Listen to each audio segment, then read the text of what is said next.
Gracias.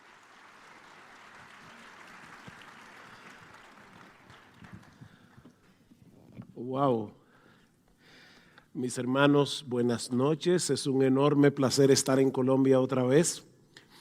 En los años que tenemos viajando a Colombia hemos podido conocer una amplia gama de la geografía colombiana. Hemos estado en Bogotá, obviamente en Medellín, en Cali, en Villavicencio, en el Chocó, en Cartagena. Ya se me ha olvidado.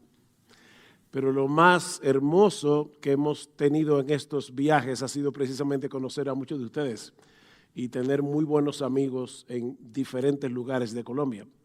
Así que es un enorme placer estar con ustedes una vez más. Les pido por favor que vayan conmigo al libro de Éxodo. Éxodo capítulo 3.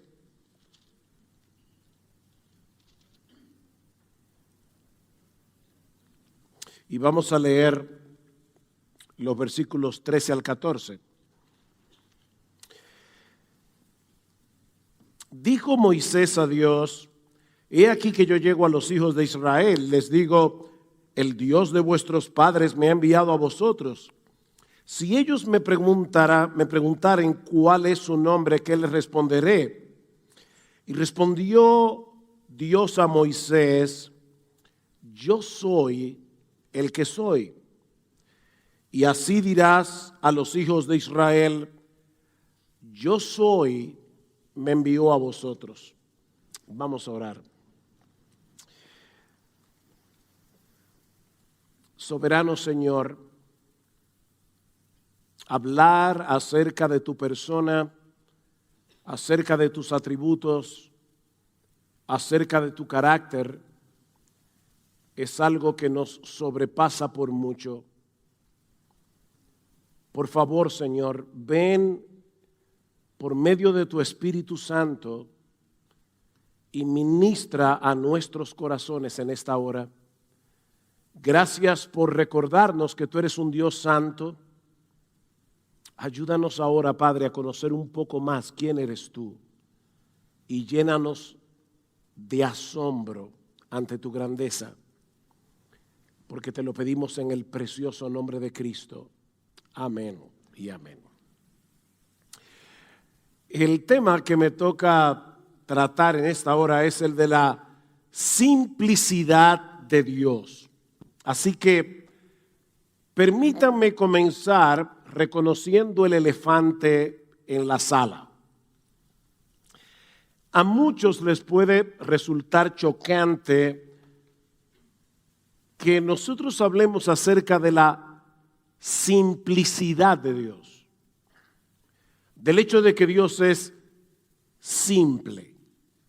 De hecho, eso puede resultar no solamente chocante, sino ofensivo para muchos creyentes, porque presuponen que la palabra simplicidad es sinónimo de simpleza. Y obviamente nuestro Dios es sumamente complejo en cierto modo para nosotros poder entenderlo. De hecho, un teólogo decía, qué complicado es hablar acerca de la simplicidad de Dios.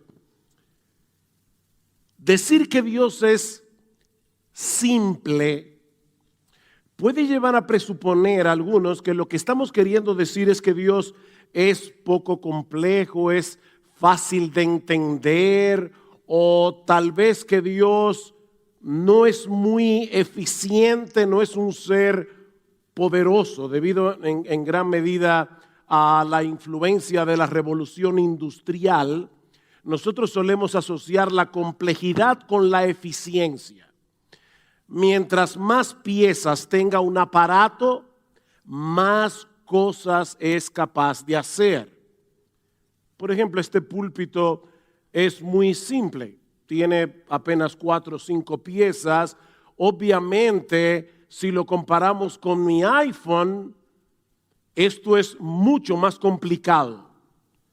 Y todos aquí sabemos qué es más eficiente entre mi iPhone y este púlpito. Ahora, si comparamos el cuerpo humano con el iPhone, entonces el cuerpo humano todavía es mucho más complejo, mucho más complicado, mucho más eficiente.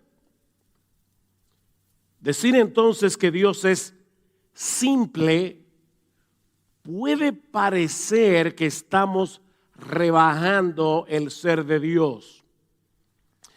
Por eso les decía, hermanos, vamos a comenzar resolviendo este problema, quitando ese fantasma de nuestra mente, porque yo quiero tranquilamente poder exponer la simplicidad de Dios sin que ninguno de ustedes se sienta que estoy ofendiendo a nuestro Dios. La simplicidad de Dios no tiene nada que ver con el concepto de simpleza, como espero demostrar en esta exposición, que voy a tratar básicamente en dos encabezados. En primer lugar, veremos la simplicidad de Dios explicada y en segundo lugar, la simplicidad de Dios aplicada. Ahora, antes permítanme hacer una aclaración sumamente necesaria, sumamente importante. Mis hermanos, cuando hablamos del ser de Dios, debemos reconocer que hay una tensión entre lo que Dios ha revelado de sí mismo en su palabra y lo que Él ha decidido dejar en el misterio. Hay muchas cosas que nosotros conocemos de Dios porque Él las reveló en las Escrituras.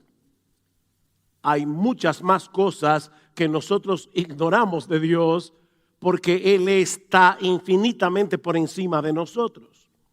Dicen en Jeremías capítulo 9, versículo 23, que el sabio no debe alabarse en su sabiduría, ni el valiente debe alabarse en su valentía, ni el rico debe alabarse en sus riquezas, mas alábese en esto el que se hubiere de alabar, en entenderme y conocerme que yo soy Jehová. No hay un mayor privilegio, mis hermanos, que conocer al Dios que se ha revelado en su palabra y que ahora es nuestro Padre por causa de nuestra unión con Cristo. Sin embargo, al considerar el ser de Dios, nunca debemos olvidar la enorme distancia, como hablaba nuestro hermano Burke Parson hace un momento. No podemos olvidar la enorme distancia que hay entre Dios y nosotros, aparte de que somos personas limitadas, somos meras criaturas. Y como bien dijo alguien una vez, el objetivo del teólogo que se ocupa de un misterio es echar a un lado las frases que disminuyen el misterio. Así que si a medida que vamos avanzando en el tema de la simplicidad de Dios, tú piensas honestamente, hay cosas aquí que yo no estoy entendiendo, eso es lo que se supone que ocurra, que no lo entiendas. Ni yo tampoco. Esto es un misterio. Estamos hablando del ser de Dios y Dios no es ni como tú ni como yo. Bien, habiendo aclarado esto, veamos ahora en primer lugar la simplicidad de Dios explicada. Mis hermanos, al decir que Dios es simple, lo que estamos afirmando es que Él es uno y que Él no está compuesto de partes. Hasta ahí todo parece muy sencillo. Dios es uno, Él no está compuesto de partes. O para decirlo de otra manera, lo que estamos diciendo es que todo lo que hay en Dios es Dios. No hay absolutamente nada en Dios que no sea Él mismo. Planteándolo de ese modo, pienso que el teólogo James Dolezal tiene razón cuando dice que aún aquellos creyentes que nunca antes habían escuchado hablar acerca de la simplicidad de Dios, y yo no voy a hacer el ejercicio aquí, pero probablemente si yo te preguntara alguna vez, ¿has escuchado una prédica acerca de la simplicidad de Dios? Probablemente muchos aquí levanten la mano, sobre todo en esta generación. Pero como dice James Dolezal, aún aquellos creyentes que nunca antes habían escuchado hablar acerca de la doctrina de la simplicidad de Dios, poseen al menos cierto entendimiento de lo que esto implica, y él lo explica de esta manera. Vamos a suponer que yo te pregunte en esta noche, y yo voy a asumir, ¿verdad?, que tú asistes regularmente a una iglesia donde se predica fielmente la palabra del Señor. Bueno, si tú eres uno de esos que asiste regularmente, tiene esa bendición de asistir regularmente a una iglesia donde se predica la palabra del Señor, y yo te hiciera la siguiente pregunta: ¿crees tú que algo que no es Dios es necesario para que Dios sea quien Él es? ¿Cuál sería tu respuesta? ¿Es posible que Dios necesite de algo que no es Dios para ser quien Él es? La respuesta sería: por supuesto que no.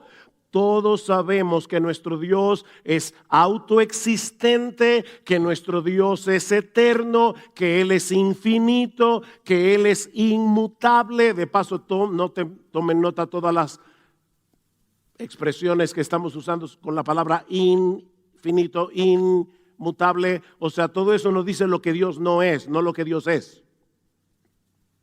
Eso es importante. Él no depende de nada fuera de sí mismo para ser quien es y para hacer lo que Él decida hacer, lo que hace. Bueno, esto es precisamente lo que queremos decir al afirmar que todo lo que hay en Dios es Dios. Él no está compuesto de partes. Así que en vez de rebajar el ser de Dios, esta doctrina lo exalta infinitamente por encima de todos los seres creados, porque todos los seres creados son compuestos, somos compuestos. Tú y yo estamos compuestos de cuerpo y alma. Nuestro cuerpo está compuesto de un montón de partes.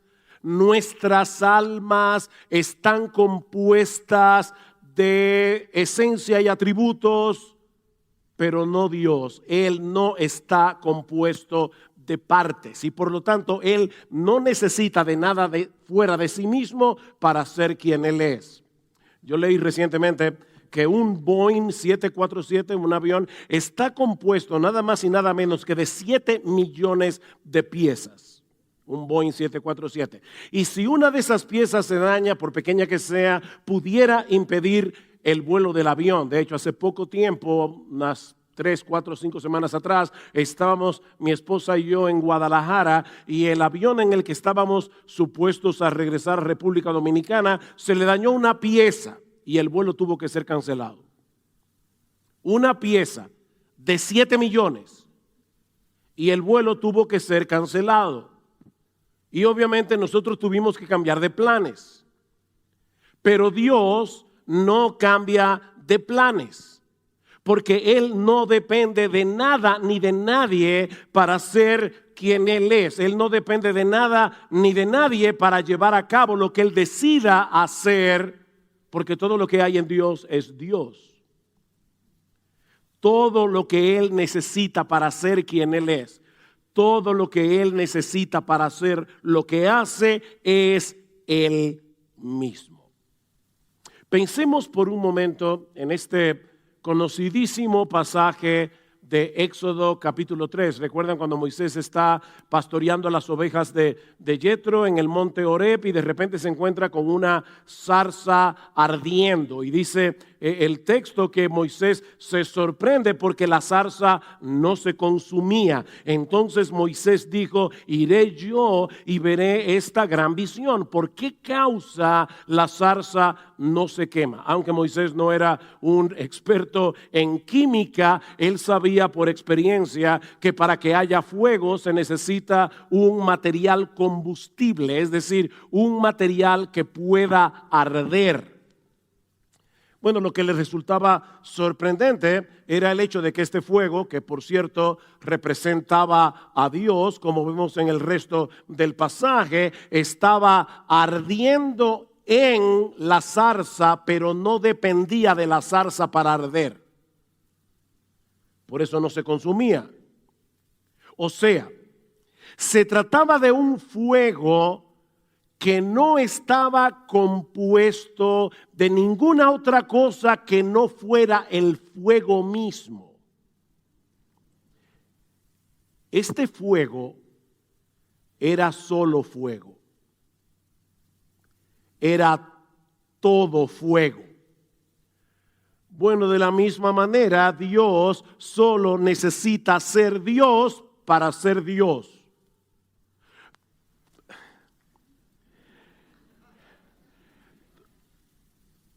Todo lo que Dios requiere para ser Dios es Dios. Y no olviden, mis hermanos, el contexto en el que ocurrió este fenómeno. Dios estaba a punto de comisionar a Moisés para que fuera a Egipto de vuelta a liberar a su pueblo. Y obviamente Moisés iba a comenzar a poner un montón de excusas. Noten el versículo 11 del capítulo 3. Entonces Moisés respondió a Dios, ¿y quién soy yo para que vaya Faraón y saque de Egipto a los hijos de Israel? Capítulo 4, versículo 1. Entonces Moisés respondió, he aquí que ellos no me creerán, ni oirán mi voz, porque dirán, no te ha aparecido Jehová. Versículo 10. Entonces dijo Moisés a Jehová, ay Señor, yo nunca he sido hombre fácil de palabra. Excusas. Bueno, lo que Moisés necesitaba en ese momento no era elevar su autoestima, porque evidentemente la tenía en el piso. O sea, Moisés no era aquel hombre que dejó Egipto 40 años atrás. Ya Moisés llevaba 40 años en la escuelita de Madián, hablando solo con ovejas y con pastores que no tenían la preparación académica que Moisés tenía. ¿Qué necesitaba Moisés? ¿Elevar su autoestima? No. Él necesitaba saber quién es Dios. Y eso es precisamente lo que Dios le dice en el versículo 13. Cuando me pregunten quién eres tú, ¿qué les responderé? Y Dios le dijo a Moisés, yo soy el que soy. Y dijo, así dirás a los hijos de Israel, yo soy, me envió a vosotros. Decía el famoso filósofo español José Ortega y Gasset, yo soy yo y mis circunstancias. ¿Han oído esa frase?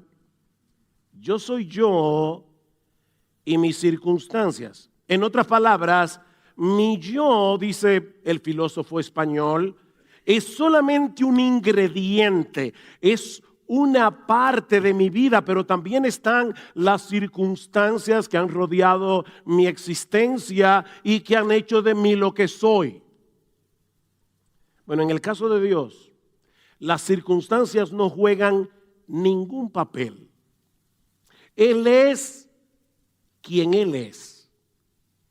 Y era ese Dios autosuficiente, absolutamente independiente, la fuente de todo ser, la fuente de toda vida, el que estaba enviando a Moisés a libertar a su pueblo. Mis hermanos, Dios no necesitaba a Moisés para hacer su obra de liberación, como no te necesita a ti, ni tampoco me necesita a mí.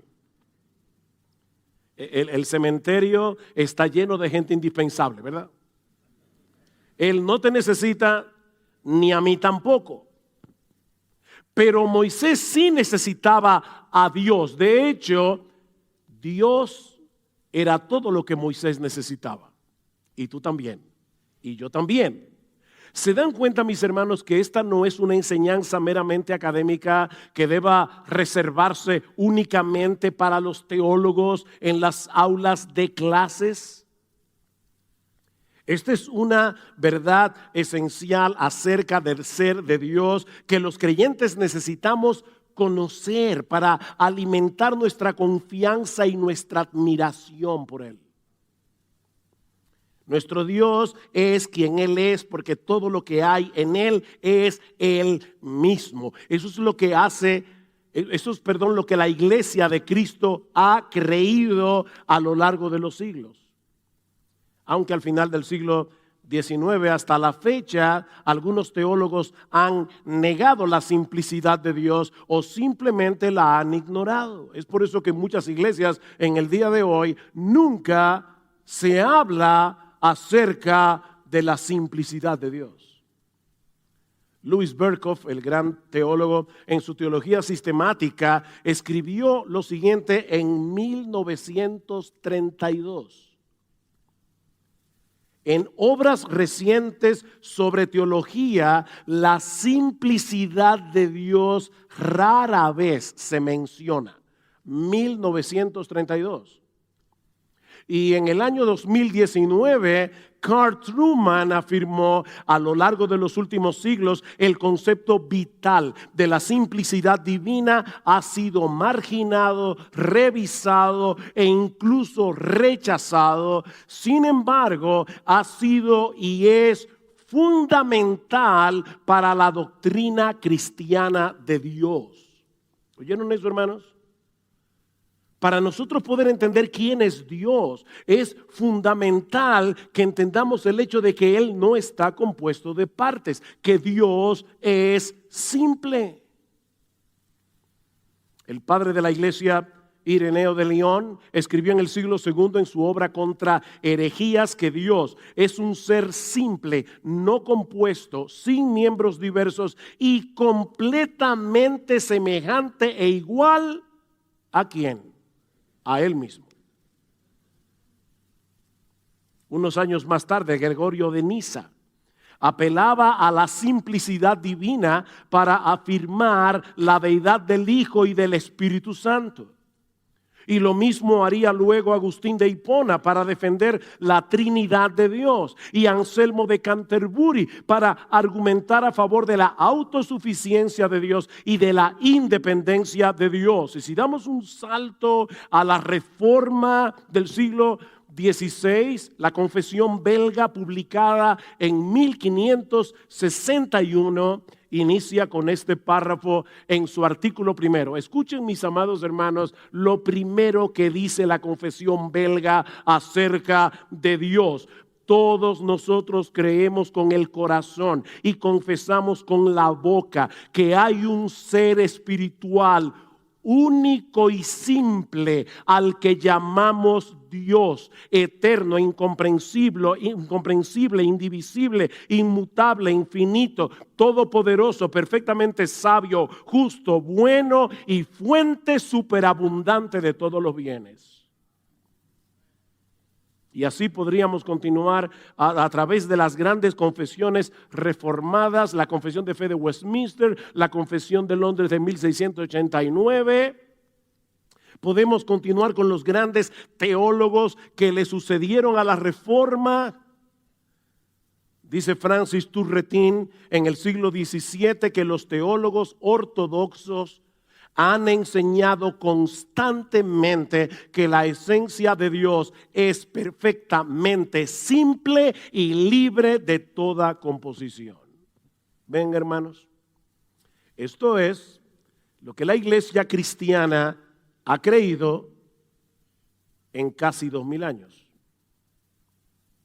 Ahora bien, ¿cómo encaja la simplicidad de Dios con los atributos de Dios?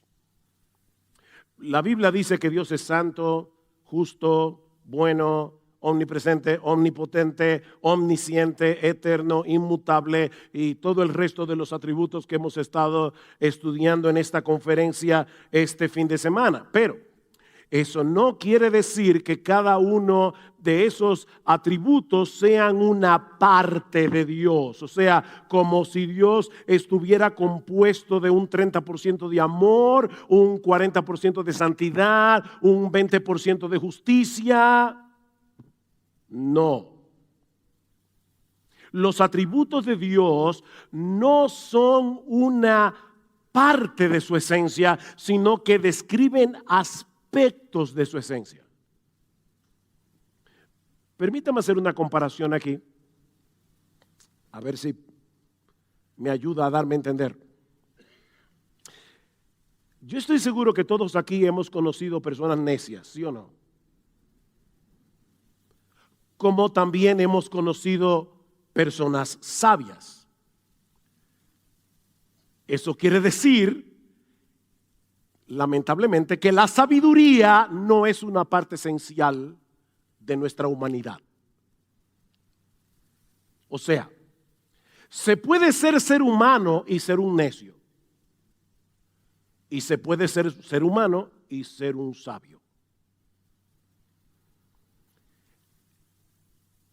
El ser humano que carece de bondad sigue siendo ser humano.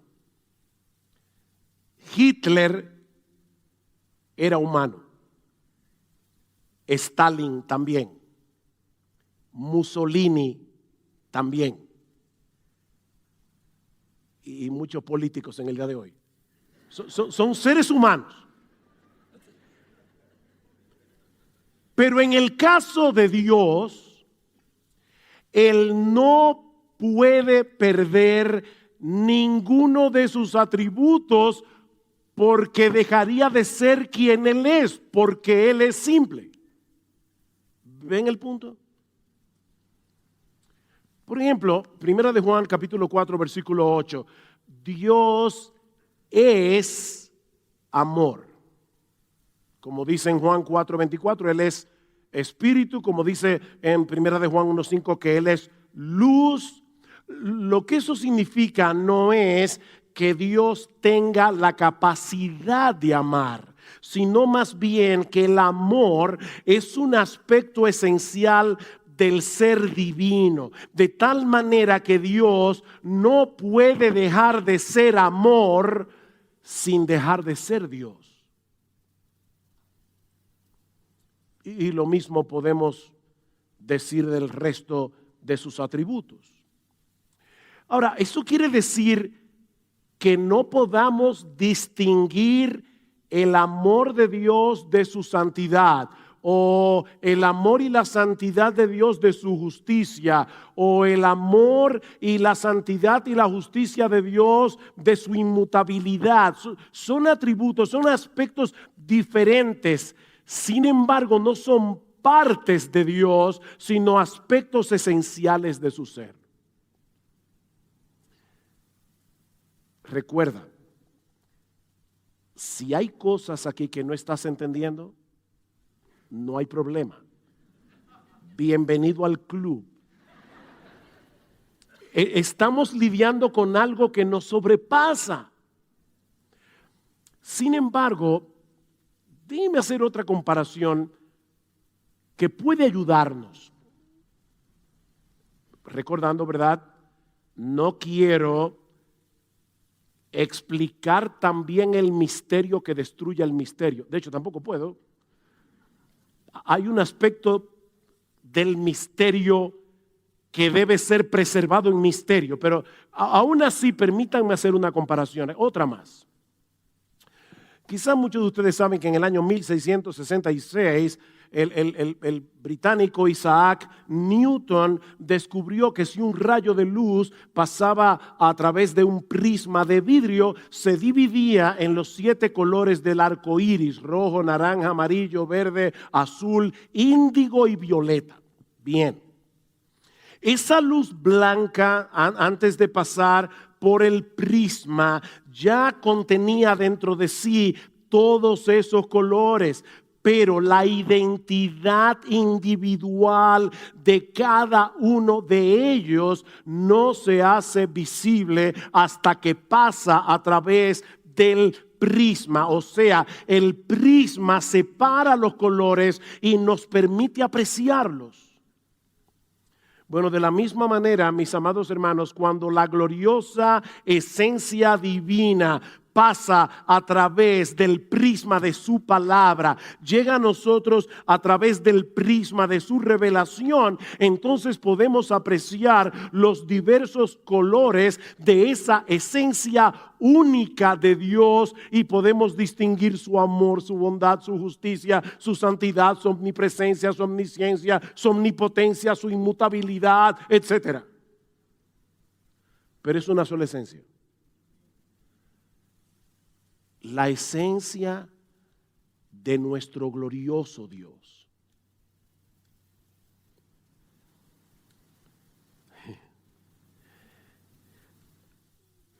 Todos esos atributos de los que estamos hablando aquí en esta conferencia están contenidos en lo que Agustín de Hipona llamaba la simple multiplicidad de Dios. Me encanta Agustín. La simple multiplicidad de Dios.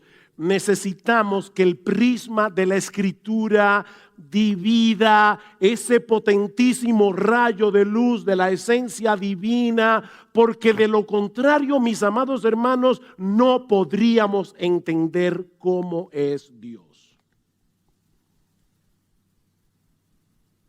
Pero todos esos atributos son aspectos esenciales de su naturaleza. O sea, Dios no puede dejar de ser bueno, Él no puede dejar de ser santo, no puede dejar de ser justo, porque dejaría de ser Dios.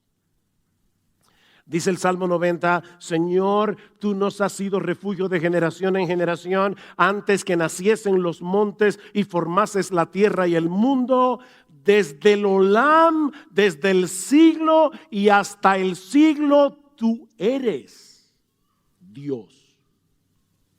Tú eres Dios.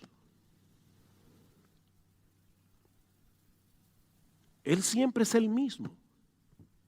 Dios no tiene sucesión de tiempo. Dios no aprende nada. Él lo sabe todo desde siempre. Dios nunca puede ser menos de lo que es, ni tampoco puede ser más de lo que es. Mi esposo y yo en noviembre pasado cumplimos 41 añitos de casados. Si yo le dijera a mi esposa hoy, wow, tú eres hoy mejor de lo que eras cuando yo me casé contigo, sería un piropo. Si yo le digo eso a Dios, sería un insulto. ¿Ven? No es lo mismo. Porque Él no puede ser mejor de lo que es. Él es quien Él es y siempre ha sido quien Él es. Otro aspecto de la simplicidad de Dios que deberíamos considerar en esta hora, que por cierto no sé a qué hora empecé, pero bueno, ¿a qué hora empecé, por cierto? ¿Ah? ¿Cuánto me quedan? ¿Me quedan 10 minutos? No, tú estás jugando.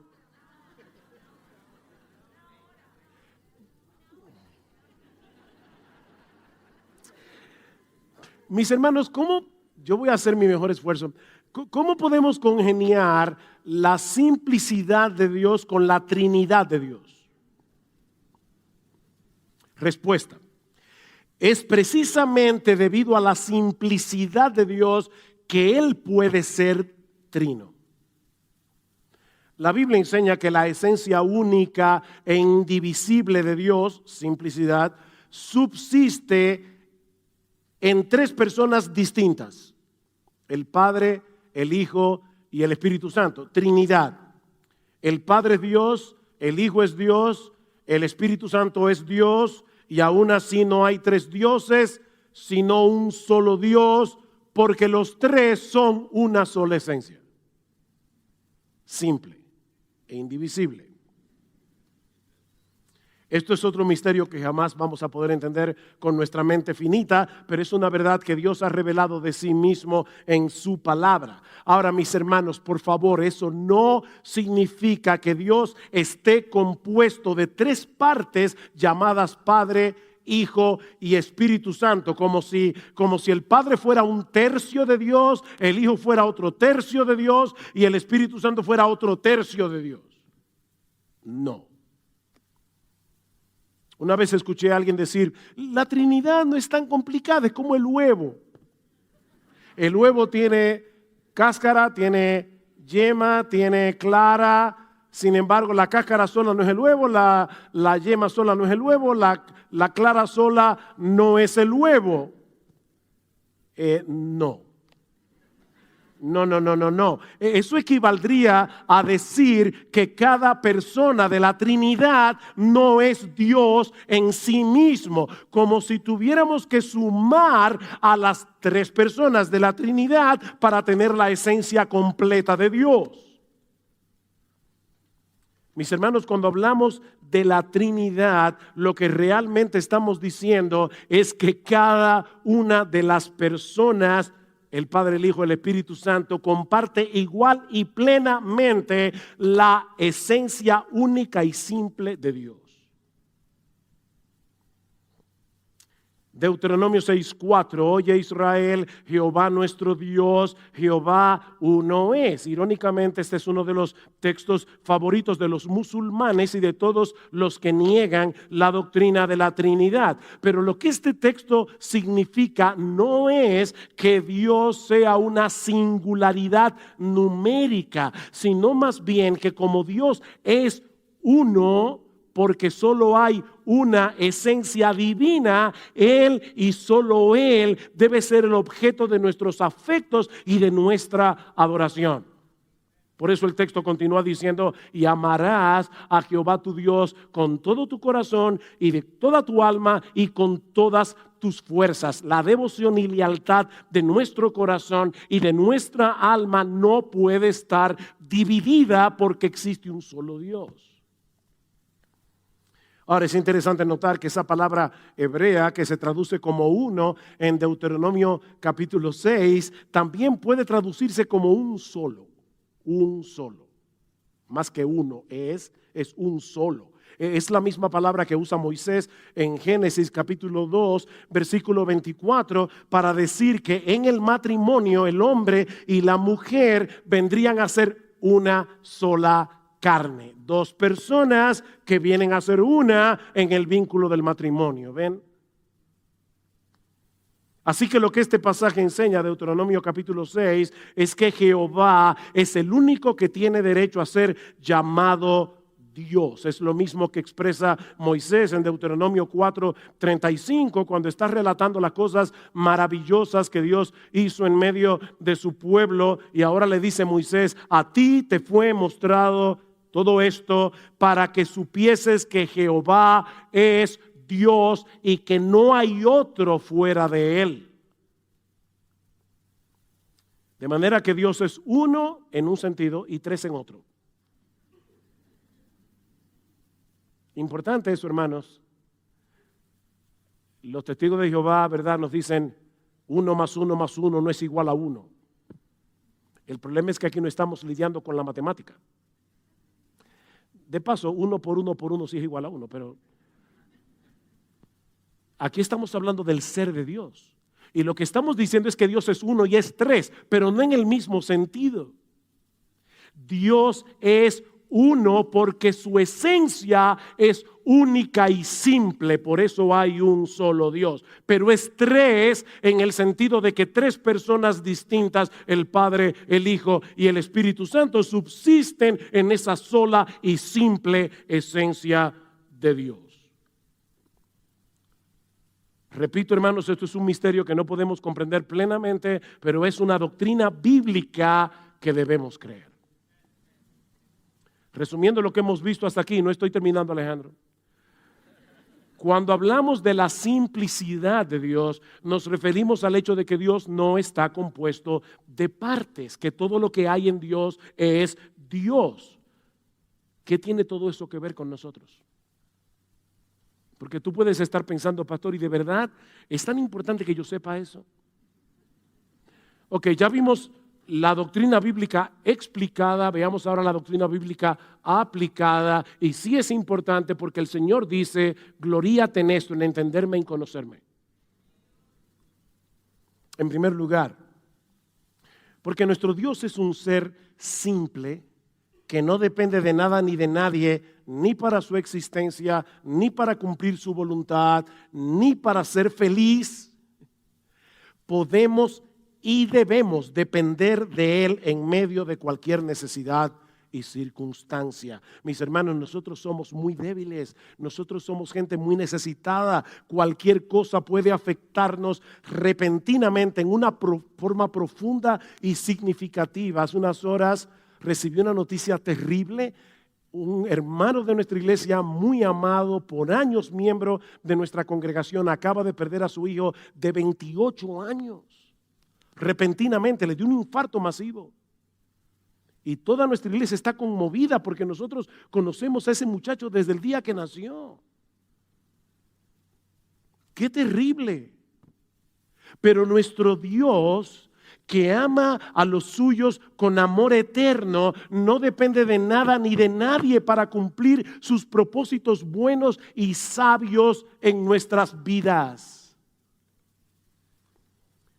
Isaías 49:9, porque yo soy Dios y no hay otro Dios, y nada hay semejante a mí, que anuncio lo por venir desde el principio y desde la antigüedad, lo que aún no era hecho, que digo, mi consejo permanecerá y haré todo lo que quiero. Nosotros podemos y debemos depender de ese Dios, que hace todas las cosas según el designio de su voluntad, como dice Pablo en Efesios capítulo 1, versículo 11. Su voluntad prevalecerá porque Él no necesita nada fuera de sí mismo para hacer lo que Él ha determinado hacer. Y como Él es simple, Él no cambia. Y como Él no cambia, Él te ama hoy con el mismo amor con que te amaba cuando Cristo estaba muriendo en la cruz del Calvario por ti. Y como Él te amaba en la eternidad, cuando Él decidió amarte con amor eterno.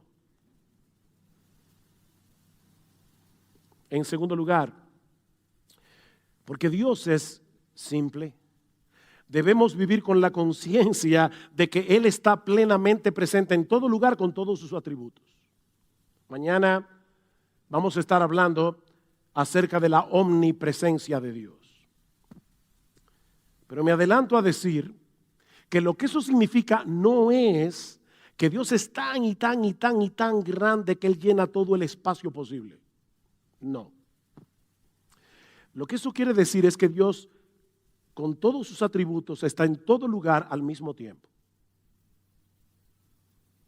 Detrás y delante me rodeaste, sobre mí pusiste tu mano, tal conocimiento es demasiado maravilloso para mí, alto es, no lo puedo comprender. ¿Ven? Estamos en el mismo lugar que David. ¿A dónde me iré de tu espíritu? ¿A dónde huiré de tu presencia? Literalmente, ¿a dónde huiré de tu faz? Si subiera a los cielos, allí estás tú, todo tú. Y si en el Seol hiciere mi estrado, he aquí, allí estás tú, todo tú. Si tomare las alas del alba y habitar en el extremo del mar, aún allí me guiará tu mano y me asirá tu diestra. Dios no está difuminado por el espacio. Por aquí hay un poco de su amor y por aquí otro poco de su santidad y por allá otro poco de su justicia. No, todo Dios está en todo lugar al mismo tiempo con todos sus...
Porque Él es simple.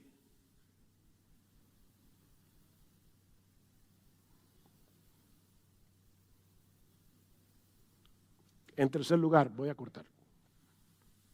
Porque nuestro Dios es un ser simple, debemos procurar, en dependencia del Espíritu Santo, cultivar todas las virtudes que nos hacen cada vez más semejantes a su carácter.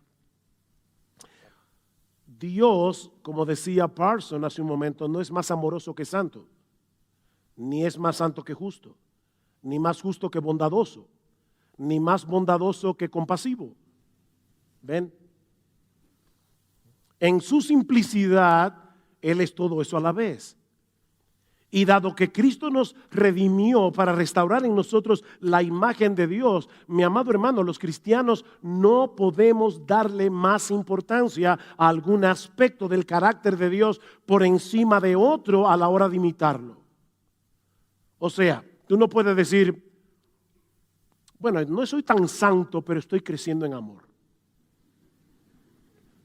No. Tú tienes que crecer en amor. El fruto del Espíritu no son los frutos del Espíritu, es un solo fruto. El fruto del Espíritu es amor, gozo, paz, paciencia, benignidad, bondad, fe, mansedumbre, dominio propio, templanza.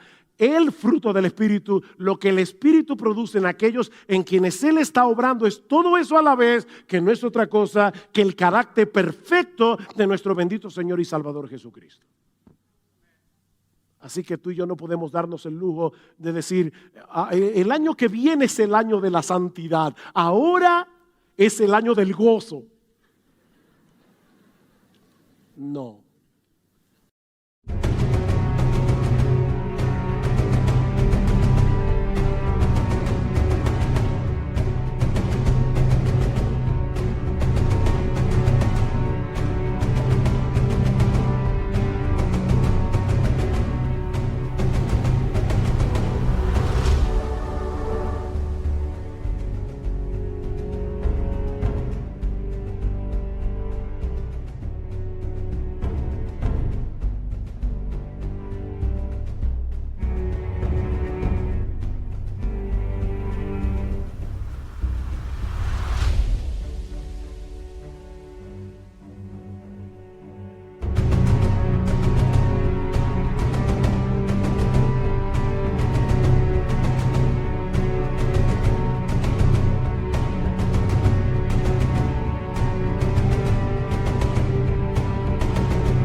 No.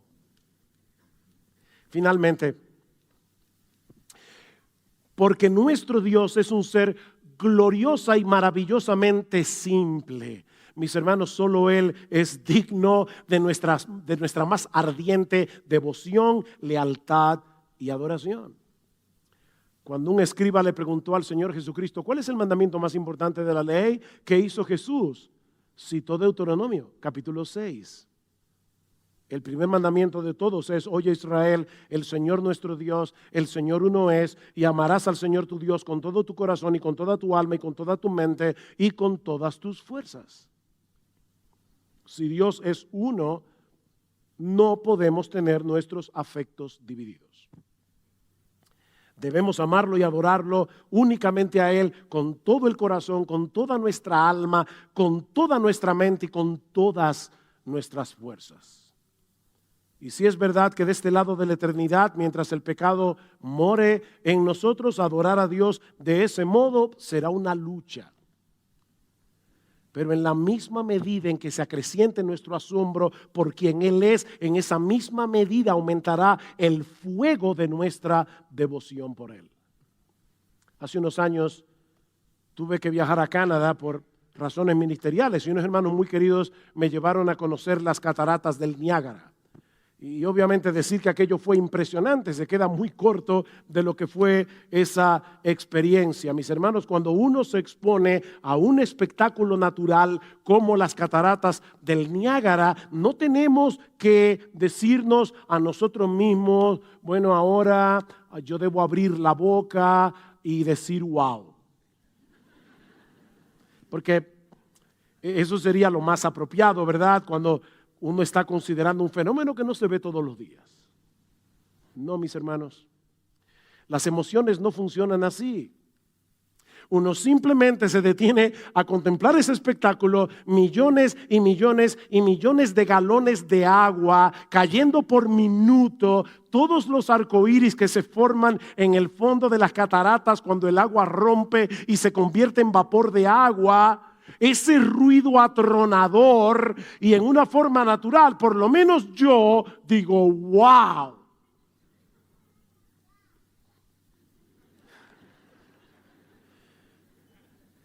Así funcionan nuestras emociones, así funciona la adoración. Dios nos creó con la capacidad de experimentar asombro ante todo aquello que es hermosamente inusual. Y mis hermanos, en todo el universo no existe nada ni nadie que pueda compararse con ese Dios que no es susceptible de división alguna.